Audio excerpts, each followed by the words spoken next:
J'étais venu assister aux assises de la gauche plurielle.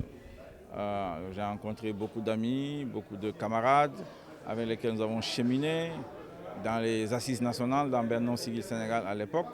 Évidemment, il y a eu des divergences d'appréciation à un moment donné. Et en tout cas, tout cela aujourd'hui est, à mon avis, derrière nous d'une certaine façon, dans la mesure où Macky Sall a renoncé à sa troisième candidature, respectant ainsi ce combat que nous menons depuis des années, depuis des dizaines d'années, pour que la présidence de la République soit encadrée. Le président ne doit plus faire plus de 2 mandats. La question elle est résolue au Sénégal, on doit avancer. L'avenir c'est quoi? C'est de réduire les pouvoirs du président de la République. L'avenir c'est quoi? C'est de rendre le président justiciable.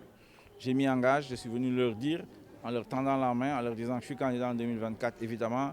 Nous voulons aller dans cette direction, nous voulons moderniser l'État du Sénégal, changer le cadre institutionnel, changer le système pour que ce soit un système qui soit capable effectivement de produire des richesses pour les jeunes, pour les femmes, et c'est possible. Le Tekki Amnierine dont je parle, eh bien c'est ce Tekki Amnierine-là qui, à mon avis, résume ce que nous voulons pour le Sénégal, ce que nous voulons pour les populations sénégalaises et pour la gauche. Ça, c'est vraiment, à mon avis, une gauche sénégalaise, une gauche authentique, basée donc sur nos cultures, sur notre analyse de la situation concrète et de nos valeurs et de nos aspirations profondes, Tekki Amnierine.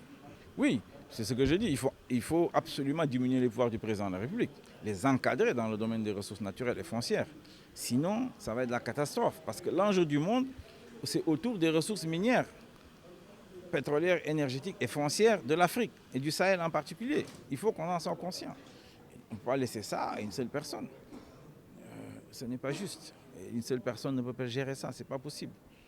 Ce n'est pas possible. Et donc, nous devons faire des avancées dans cette direction. Et moi, je me propose de faire ces réformes dans la Constitution, dans les lois, en 2024. Et vous dites que vous êtes candidat?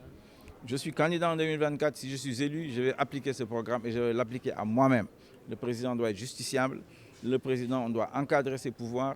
Et on doit diminuer ses pouvoirs, renforcer l'Assemblée nationale, en faire un outil, un lieu d'impulsion de la vie politique et de contrôle de l'action du gouvernement.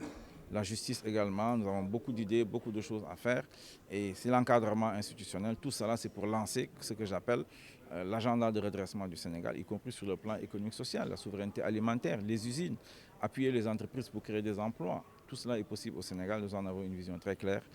Je n'ai pas détaillé ça aujourd'hui, j'étais invité, j'ai surtout insisté sur le fait que le président de la République, on doit diminuer ses pouvoirs, il doit être justiciable.